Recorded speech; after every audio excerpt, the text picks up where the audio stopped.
নমস্কার প্রিয় দর্শক বন্ধু। রাজ্যে সরকারি কর্মচারী ও পেনশনারদের জন্য দুঃসংবাদ। সুপ্রিম কোর্টে পিছিয়ে গেল রাজ্য সরকারি কর্মচারীদের ডিএ মহার্ঘ ভাতা মামলা। আসুন আমরা ভিডিওর মাধ্যমে দেখে নেব যে এই নিয়ে পত্রিকাতে কী লিখেছে। তার আগে আপনারা অবশ্যই আমার চ্যানেলটি সাবস্ক্রাইব করবেন এবং সবার আগে ভিডিও নোটিফিকেশান পাওয়ার জন্য সামনের যে বেল আইকন আছে সেখানে প্রেস করে নোটিফিকেশান অল করে রাখবেন এবং ভিডিও শেষে লাইক কমেন্ট শেয়ার করবেন। দেখুন এই নিয়ে পত্রিকাতে কী লিখেছে। পিছলো ডিএ মামলা, নির্দিষ্ট বেঞ্চ বসেনি, তাই মঙ্গলবার সুপ্রিম কোর্টে পিছিয়ে গেল রাজ্য সরকারি কর্মচারীদের ডিএ মহার্ঘ ভাতা মামলা।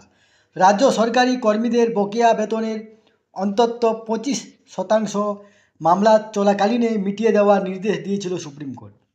যদিও পশ্চিমবঙ্গ সরকার তা দিতে চাইছে না।